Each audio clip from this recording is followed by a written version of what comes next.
Hello aspirants, I welcome you all at परचम classes. देखिए, आज के सेशन में हम लोग directive principle of state policy करेंगे, जो आर्टिकल नंबर 36 से 51 को कवर करता है। आगे बढ़ने से पहले आपको मैं कुछ जानकारी देना चाहती हूँ हमारी ऐप के बारे में। एक कोर्स चल रहा है एसएससी जनरल अवेयरनेस का कोर्स, जिसके अंदर हिस्ट्री, ज्योग्राफी, पॉलिटी सब कुछ कवर करवाया जा रहा है। एक कोर्स चल रहा है एसएससी इकोनॉमी का और एक कोर्स चल रहा है एसएससी पॉलिटी का। तीनों ही कोर्स बहुत डिटेल्ड में है। आपको अगर इनका कंटेंट पता करना है कि इन कोर्सेज के अंदर क्या करवाया जा रहा है, तो आप पेमेंट करने से पहले भी हमारी ऐप पर जाके इनके कंटेंट को, कंटेंट सेक्शन में जाना, कोर्स पे क्लिक करोगे, ऊपर कंटेंट आपको दिखेगा, कंटेंट पे क्लिक करोगे तो आपको सारा कंटेंट मिल जाएगा कि इस कोर्स में क्या क्या करवाया जाएगा। ठीक है, जो डेट्स लिखी हुई है उसी डेट पे वो क्लासेस आपको मिल जाएंगी। तीनों ही बैचेस पे, तीनों ही कोर्सेज पे अगर आपको 10% की छूट चाहिए तो पायल 10 कोड को यूज करके आप 10% की छूट प्राप्त कर सकते हो। अब हम directive principle of state policy की बात करते हैं। मैंने आपको क्या बताया है कि आपको हर टॉपिक के आर्टिकल्स के बारे में पता होना चाहिए। तो हमने आर्टिकल देखा, आर्टिकल 36 से 51। उसके पार्ट के बारे में पता होना चाहिए। पार्ट 4 की हम बात कर रहे हैं, पार्ट 1, 2, 3 की बात कर चुके हैं, पार्ट 4 ये है। और हमने ये कौन से देश से लिया है? ये हमने यूएसएसआर से लिया है। ठीक है, ये हमने आयरलैंड से लिए हैं। कहाँ से लिए हैं? आयरलैंड से लिए हैं। आयरलैंड के कॉन्स्टिट्यूशन से भारत ने राज्य के नीति निदेशक तत्व लिए हैं, और आयरलैंड ने ये स्पेन से कॉपी किए हैं। आयरलैंड ने स्पेन से और आयरलैंड से भारत ने अपने संविधान के अंदर डीपीएसपी को शामिल किया है। ठीक है, समझ आ रही है बात? जो ये directive principle of state policy है, इसका कुछ फीचर्स है। इसके फीचर क्या है? एक तो ये नॉन जस्टिसिएबल है। नॉन जस्टिसिएबल का क्या मतलब है? नॉन जस्टिसिएबल यानी वाद योग्य नहीं है, ये न्यायोचित नहीं है। न्यायोचित नहीं है इसका मतलब क्या हुआ कि अगर डीपीएसपी पूरे नहीं हो रहे, जो भारत की सरकार है वो आपको डायरेक्टिव प्रिंसिपल में लिखी हुई सभी बातें प्रोवाइड नहीं करवा सकती है, तो आप डायरेक्टली सुप्रीम कोर्ट में नहीं जा सकते, क्योंकि ये नॉन जस्टिसिएबल है। अगर ये जस्टिसिएबल होते फंडामेंटल राइट्स की तरह, तो आप डायरेक्टली सुप्रीम कोर्ट में जा सकते थे, पर क्योंकि ये नॉन जस्टिसिएबल है तो आप सुप्रीम कोर्ट में नहीं जा सकते। ठीक है, तो प्रश्न ये उठेगा कि डीपीएसपी को नॉन जस्टिसिएबल क्यों बनाया और फंडामेंटल राइट्स को जस्टिसिएबल क्यों बनाया?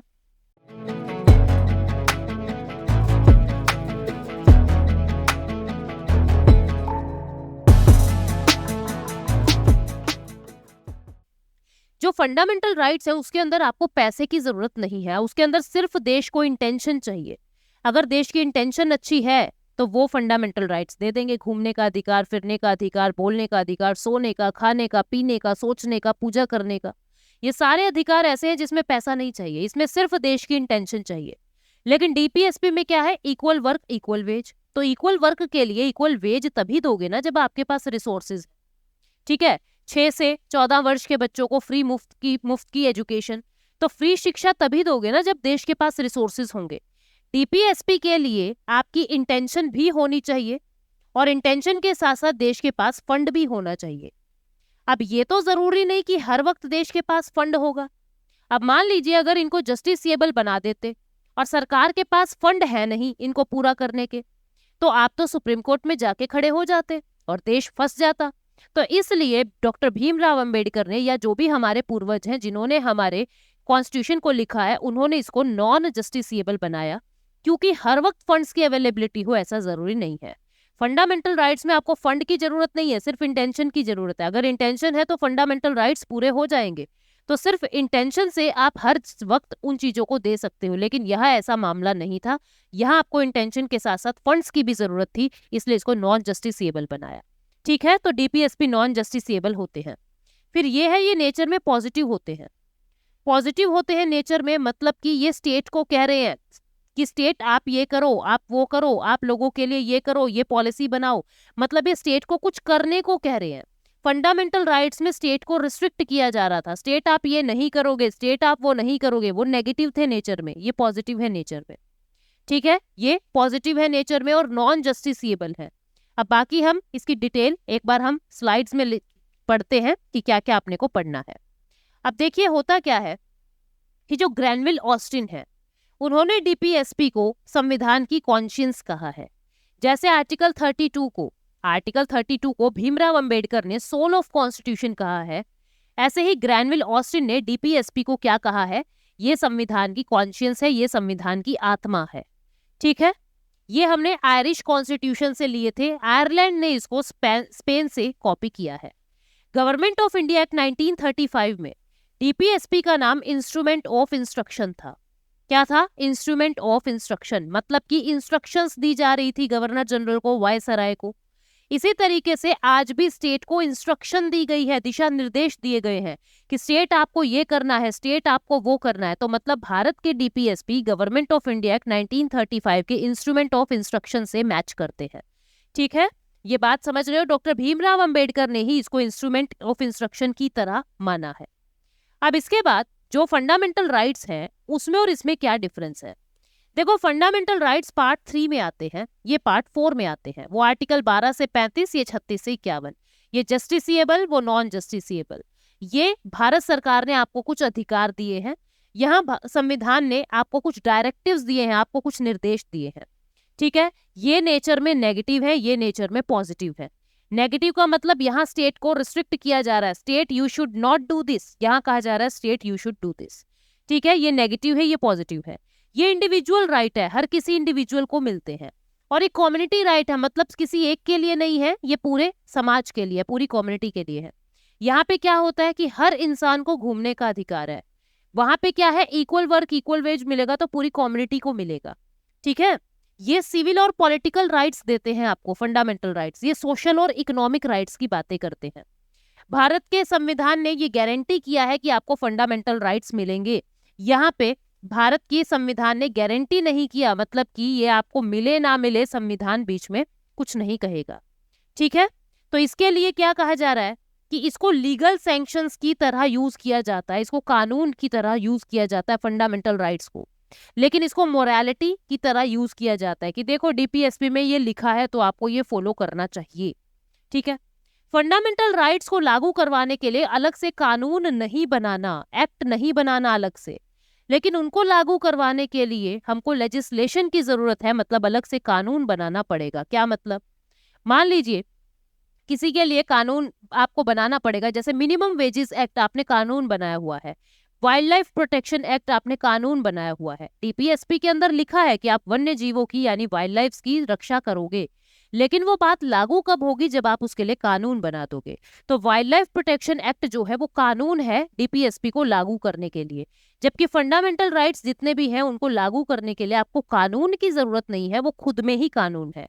अगर मुझे किसी ने इलीगल तरीके से डिटेन कर लिया तो उसमें कानून की जरूरत नहीं है, ऑटोमेटिक ही जो फंडामेंटल राइट्स के वायलेशन से सुप्रीम कोर्ट एक्शन ले लेगी। ठीक है, तो इस तरीके से इन दोनों में ये भी डिफरेंस है। अब इसके बाद डीपीएसपी 3 तरीके के होते हैं, सोशलिस्ट, गांधीयन और लिबरल एंड इंटेलेक्चुअल। 3 तरीके के समाजवादी, गांधीवादी और बौद्धिक और संपदावादी डीपीएसपी होते हैं, 3 तरीके के होते हैं। अब देखो, हमने देखा था जो फंडामेंटल राइट्स है वो आर्टिकल 12 से लेके आर्टिकल 35 तक है। फंडामेंटल राइट में क्या कहा गया है कि state you should not do this, state you should not do that, state को रिस्ट्रिक्ट किया जा रहा है।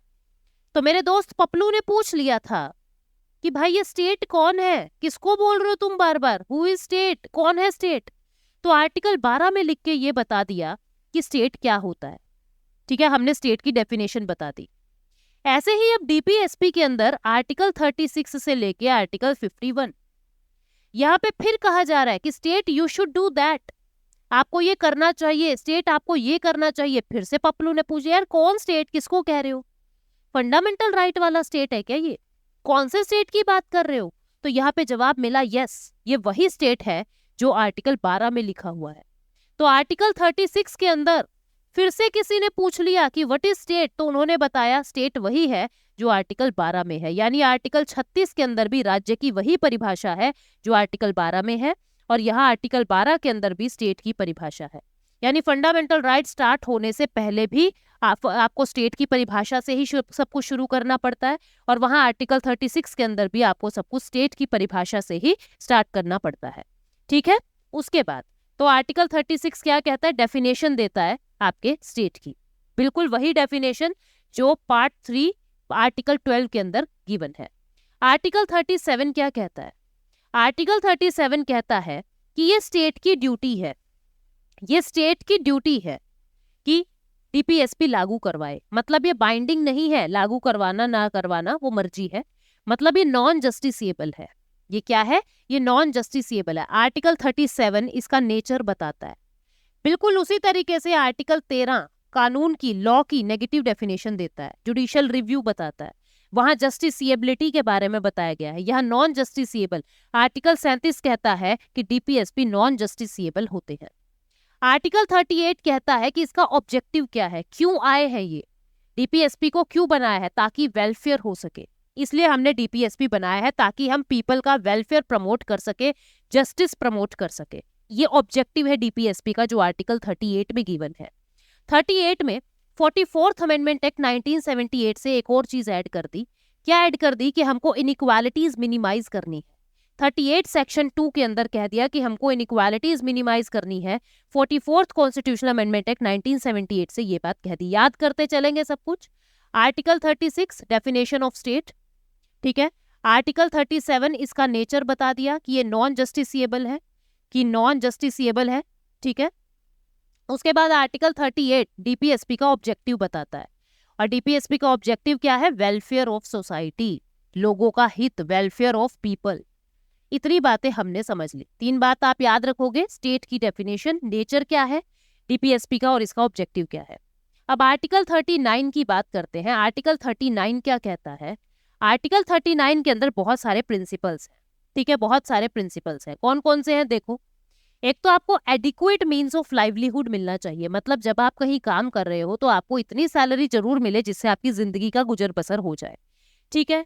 आपको ऐसे के ऐसे काम करने हैं, ऐसे ऐसे रिसोर्सेज, ऐसे ऐसे ऑनरशिप पे ध्यान देना है जिससे कॉमन गुड जो है सब सर्व हो सके, मतलब जिससे लोगों का भला हो सके, ठीक। आपको सारा पैसा एक के ही हाथ में कॉन्सेंट्रेट नहीं करना है। Does not result in concentration of wealth. Monopoly नहीं होनी चाहिए किसी की, ठीक है। इक्वल पे के लिए, इक्वल वर्क के लिए इक्वल पे होना चाहिए, both for both man and women. मान लीजिए एक पुरुष आईएएस ऑफिसर है और एक महिला आईएएस ऑफिसर है, दोनों का काम बराबर है तो दोनों को तनख्वाह भी बराबर मिलेगी। Equal pay for equal work, both for man and women. Health और स्ट्रेंथ, वर्कर्स के हेल्थ का और वर्कर के स्ट्रेंथ को प्रिजर्व करना ये स्टेट की रिस्पॉन्सिबिलिटी है, ठीक है। फिर क्या कहा जा रहा है कि जो ये क्या कहता है कि नॉन ओनली इन वर्क और profession but also in material and moral abundant. कह रहा है कि सिर्फ काम के जरिए आपको लेबर का ध्यान नहीं रखना है, काम के चलते बाद में भी, काम के बिना भी हर लेबर, हर इंसान का भला करना या उनकी रक्षा करना स्टेट की रिस्पॉन्सिबिलिटी है। आर्टिकल 39 ए क्या कहता है? आर्टिकल 39 ए जो है वो फ्री लीगल एड की बात करता है, फ्री, मुफ्त, यानी कि मुफ्त विधिक सहायता की। आर्टिकल 22 के अंदर हमने पढ़ा था कि आपको फ्री का वकील मिलेगा, मुफ्त का वकील मिलेगा, लेकिन आर्टिकल 22 का जो वकील था वो केवल क्रिमिनल केसेस के लिए मिलता है, केवल क्रिमिनल केसेस के लिए। अब सिविल केसेस में भी तो जरूरत हो सकती है आपको वकील की, हो सकता है आपके पास पैसा ना हो और आपकी जमीन किसी ने हड़प ली हो गलत तरीके से, तो सिविल केसेस में भी हमको वकील की जरूरत पड़ सकती है, तो वहां पे हमको फ्री लीगल एड आर्टिकल 39 ए देता है। 42nd अमेंडमेंट एक्ट 1976 से ये बात ऐड की गई है, और इसी के लिए ही पूरे देश के अंदर और हर स्टेट के अंदर नालसा और सालसा नाम की बॉडीज को बनाया गया है। डिटेल में ये मैंने क्लास के अंदर करवाया है। उसके बाद आर्टिकल 40 के अंदर ऑर्गेनाइजेशन ऑफ विलेज पंचायतों की बात है। विलेज पंचायत को ऑर्गेनाइज करना है कि तरीके से विलेज पंचायत काम कर सके। आर्टिकल 41 के अंदर क्या लिखा हुआ है कि हमको काम का अधिकार है, एजुकेशन का, पब्लिक असिस्टेंस का। अगर हम अनएम्प्लॉयमेंट में जी रहे हैं, अगर हम बेरोजगार हैं, तो राज्य की रिस्पॉन्सिबिलिटी है कि वो हमको रोजगार दे। जैसे मनरेगा, मनरेगा यही तो करता है, आपको रोजगार देता है 100 दिन का, ठीक है। जैसे फिर ये कह रहे हैं हमको एजुकेशन का अधिकार है, सरकारी स्कूलों में फ्री शिक्षा स्टेट दे रहा है आपको।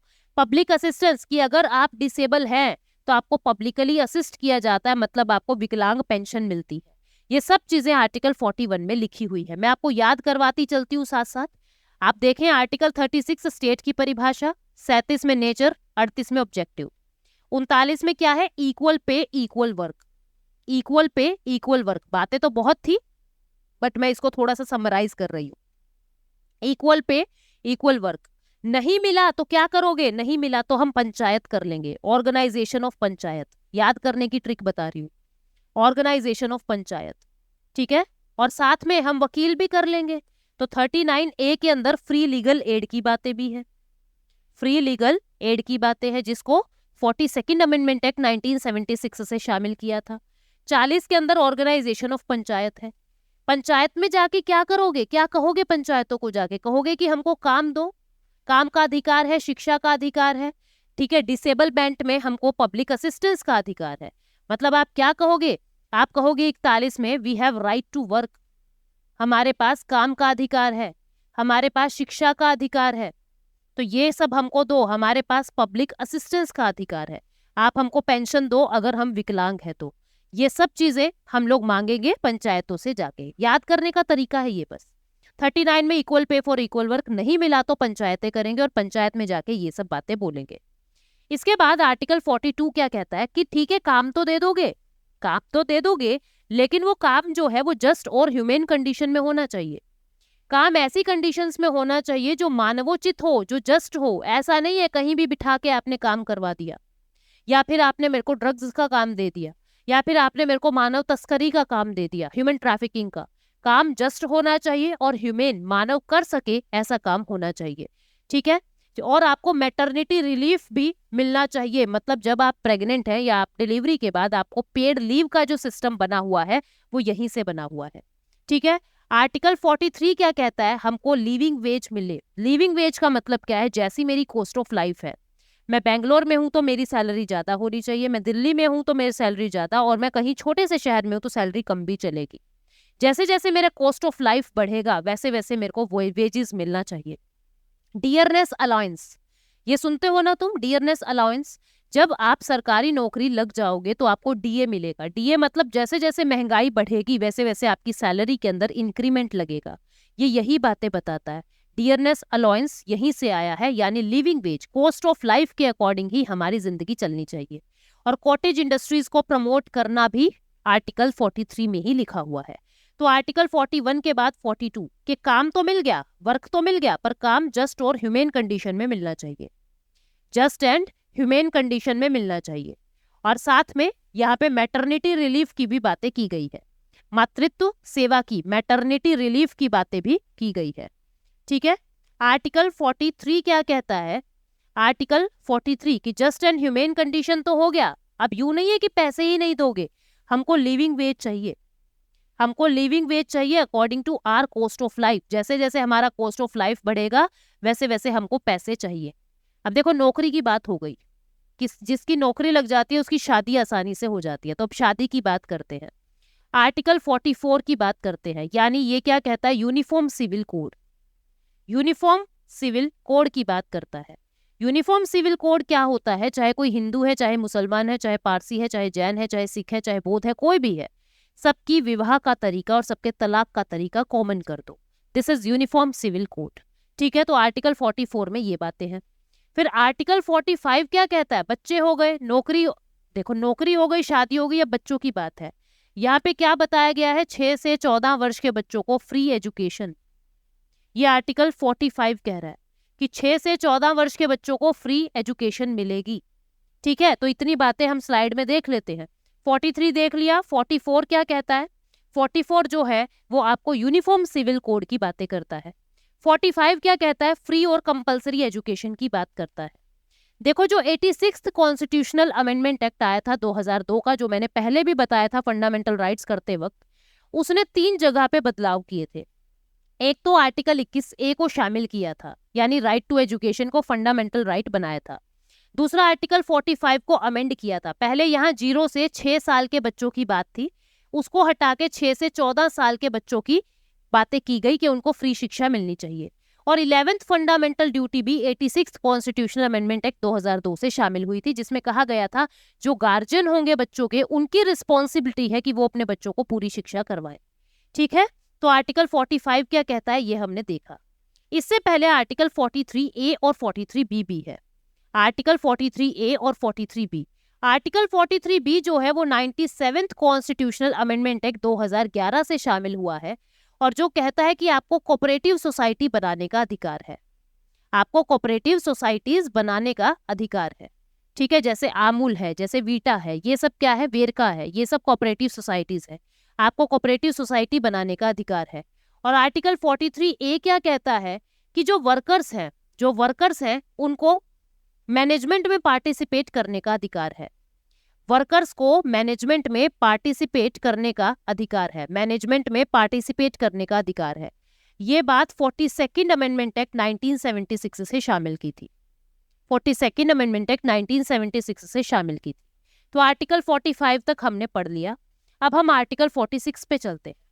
आर्टिकल 46 SC ST की बात करेगा कि इकोनॉमिक और एजुकेशनल इंटरेस्ट देखते हुए, मतलब कि हमको SC ST और वीकर सेक्शन के एजुकेशनल और इकोनॉमिक इंटरेस्ट देखने चाहिए, उनकी स्पेशल केयर करनी चाहिए। आर्टिकल 47 क्या कहता है कि level of nutrition, standard of life और पब्लिक हेल्थ को इम्प्रूव करना ये स्टेट की रिस्पॉन्सिबिलिटी है। मतलब आपको इंटॉक्सिकेटिंग ड्रिंक्स है, इंजूरियस जो है आपकी हेल्थ के लिए, वो सब बंद कर देनी चाहिए। आर्टिकल 48 क्या कहता है कि एग्रीकल्चर और एनिमल हस्बेंड्री को ऑर्गेनाइज करो और साइंटिफिक टर्म्स पे इसको बढ़ाओ। ठीक है, जो हमारी एग्रीकल्चर है या जो हमारी एनिमल हस्बेंड्री है उसको प्रमोट करो और ऑर्गेनाइज करो, तरीके से करो उसको। ठीक है, साइंटिफिक टर्म्स पे उसको आगे बढ़ाओ। और साथ में कहा गया है कि काव्स का इनके स्लॉटर हाउस बंद करो।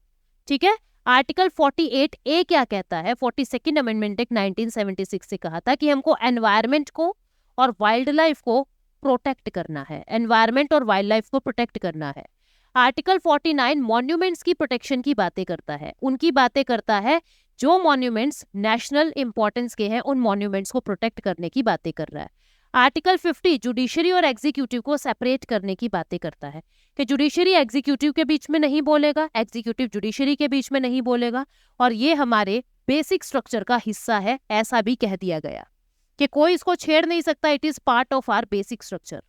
आर्टिकल 51 जो है इंटरनेशनल पीस और सिक्योरिटी को प्रमोट करता है। 51 रुपए का प्रसाद चढ़ा देते हैं मंदिर में ताकि शांति बनी रहे, यानी इंटरनेशनल पीस और सिक्योरिटी की बातें करता है। ठीक है, इसमें क्या क्या बातें हैं ये पूछ ली जाती है। पीस और सिक्योरिटी प्रमोट करनी है, दूसरे देशों के साथ ऑनरेबल रिलेशन बनाने हैं। ठीक है, हमको इंटरनेशनल लॉज की, ट्रीटीज की रिस्पेक्ट करनी है। मैं आपको सारे रिवाइज करवा देती हूँ, एक एक करके सारी चीजें रिवाइज करवा देती हूँ, एक बार समराइज करवा देती हूँ। आर्टिकल 36 क्या बताता है, स्टेट की डेफिनेशन, आप भी अपने मन मन में बोलते रहो।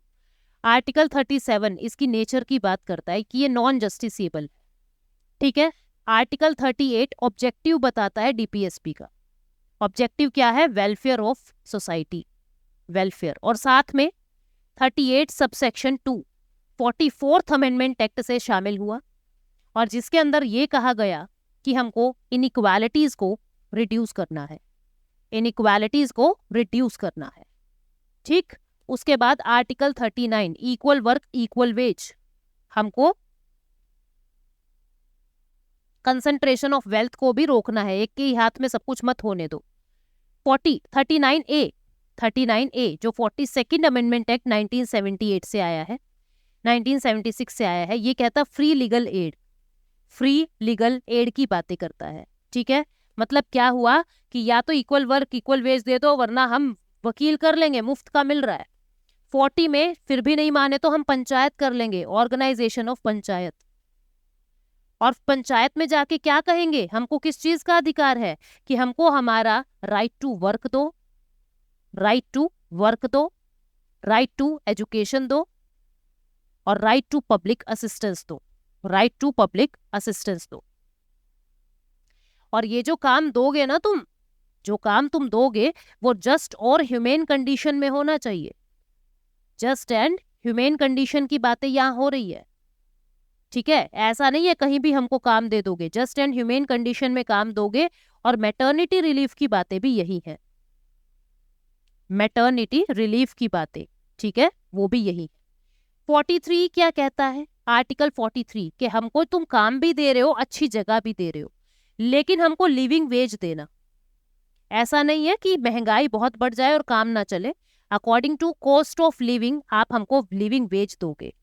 आर्टिकल 43A क्या कहता है कि ठीक है, लिविंग वेज भी दे दिया, साथ में एक अधिकार और देना, जो हमारे वर्कर्स हैं वो मैनेजमेंट का पार्टिसिपेशन कर सके, वर्कर पार्टिसिपेट कर सके, मतलब अपनी ट्रेड यूनियन, लेबर यूनियन ये सब बना सके। ये बात 42nd अमेंडमेंट एक्ट 1976 से शामिल हुई थी। ठीक है, और 43B में क्या कहता है कि हमको कोऑपरेटिव सोसाइटी बनाने का भी अधिकार मिले। क्या मिले? कोऑपरेटिव सोसाइटी बनाने का अधिकार मिले। पूरा पूरा नहीं लिख रही, ये बात 97th अमेंडमेंट एक्ट 2011 से शामिल की है। याद रखना है कौन सी चीज कब शामिल की है। उसके बाद 44 यूनिफॉर्म सिविल कोड की बात करता है। 45 86 कॉन्स्टिट्यूशनल अमेंडमेंट एक्ट 2002 से बदला और क्या कहा, 6 से 14 वर्ष के बच्चों को फ्री एजुकेशन। ठीक है, फ्री एजुकेशन। अब हमने सबकी बातें कर ली। अब जो देश के अंदर डिप्राइव्ड सेक्शन है, SC ST, उसकी बातें करते हैं। यानी आर्टिकल 46 जो है वो क्या कहता है कि हमको SC ST और वीकर सेक्शन के लिए स्पेशल प्रोविजन बनाने चाहिए। यह आर्टिकल 46 के अंदर बात है। 47 क्या कहता है कि हमको देश के अंदर, देखो अब जो ये वीकर सेक्शन है, SC ST के बच्चे होते हैं, शुरू से ही इनकी जो अपब्रिंगिंग है बहुत अभावों में होती है, जिसकी वजह से उन अभाव को दूर करने के लिए देश इनको आरक्षण देता है। ठीक है, ताकि ये भी औरों के इक्वल आ सके। तो अब क्या होता है, कुछ बच्चे जो है वो नशे की लत में पड़ गए या दिक्कत हो जाती है। मतलब क्या कहा जा रहा है कि स्टेट की रिस्पॉन्सिबिलिटी है कि उनका स्टैंडर्ड ऑफ लाइफ इंप्रूव करे, स्टैंडर्ड ऑफ लिविंग इंप्रूव करे। ये सिर्फ याद करने के लिए मैं बता रही हूँ। स्टैंडर्ड ऑफ लिविंग, उनकी न्यूट्रिशन, हेल्थ, इन सबको इंप्रूव करना ये स्टेट की रिस्पॉन्सिबिलिटी है। ठीक है, 48 क्या कहता है कि ये सब कुछ कर लिया, अब खेती पे आ जाओ और बच्चे अच्छे काम करेंगे खेती पे। यानी आपको अपना ऑर्गेनाइजेशन करना है, किसका? एग्रीकल्चर का। एग्रीकल्चर को ऑर्गेनाइज करो और एनिमल हस्बेंड्री को ऑर्गेनाइज करो। और साथ ही ये क्या कहता है, साथ ही क्या कहता है, कहता है कि आपको जो स्लॉटर हाउस है उनको बैन कर देना चाहिए। ठीक है, यहीं पे एक और बात कही गई है आर्टिकल 48A के अंदर ही कि स्लॉटर हाउस हम लोगों को बैन कर देने चाहिए और जितने भी ये एनिमल हस्बेंड्री, एग्रीकल्चर की चीजें हैं उसको ऑर्गेनाइज करो और स्लॉटर हाउस बैन कर दो। ठीक है, 48A क्या कहता है, 42nd अमेंडमेंट एक्ट 1976 से शामिल किया। ये कहता है कि हमको अपना एनवायरनमेंट और वाइल्ड लाइफ प्रोटेक्ट करना चाहिए। ठीक है, इसके प्रोटेक्शन की बातें बताता है ये स्टेट को। 49 क्या कहता है, जितने भी नेशनल इंपॉर्टेंस के मॉन्यूमेंट्स हैं, जितने भी नेशनल इंपॉर्टेंस के मॉन्यूमेंट्स हैं, उन मॉन्यूमेंट्स को प्रोटेक्ट करना हमारा फर्ज है, यानी स्टेट की रिस्पॉन्सिबिलिटी है। आर्टिकल 50 क्या कहता है, separation of executive from judiciary. Separation of executive from judiciary, ये बातें यहां बताई जाती है। और आर्टिकल 51 इंटरनेशनल पीस की बातें करता है, इंटरनेशनल पीस की बातें करता है। तो ये आपके आर्टिकल 36 से 51 है। ट्रिक्स के तरीके से आप इनको याद कर सकते हो। अभी कुछ क्वेश्चंस मैं आपसे पूछ रही हूँ। क्वेश्चन 1 ये है कि आर्टिकल 39A क्या बताता है। ठीक है, अगला क्वेश्चन 2 ये है कि कौन से डीपीएसपी अमेंडमेंट से ऐड हुए हैं, अमेंडमेंट से ऐड हुए हैं। ठीक है, कौन कौन से डीपीएसपी अमेंडमेंट से ऐड हुए हैं। ए ऑप्शन ये है कि हमको वाइल्ड लाइफ और एनवायरनमेंट को प्रोटेक्ट करना चाहिए। बी ऑप्शन है कि हमको इनइक्वालिटी रिड्यूस करनी चाहिए, इनइक्वालिटी रिड्यूस करनी चाहिए। ठीक है, सी ऑप्शन है कोऑपरेटिव सोसाइटी बनानी चाहिए, कोऑपरेटिव सोसाइटी बनाने का अधिकार। और डी ऑप्शन है ऑल ऑफ द अबव। आपको बताना है इनमें से कौन कौन से डीपीएसपी ऐसे हैं जो बाद में अमेंडमेंट्स के थ्रू ऐड हुए हैं। ठीक है, और आर्टिकल 39A क्या कहता है ये भी आपको बताना है। ये दोनों क्वेश्चन आप लोग बता देंगे मुझे कमेंट सेक्शन में। मैं उम्मीद करती हूँ कि आप लोग इसका आंसर करेंगे। तो thank you so much students, take care and bye bye. मिलते हैं नेक्स्ट सेशन में। Thank you.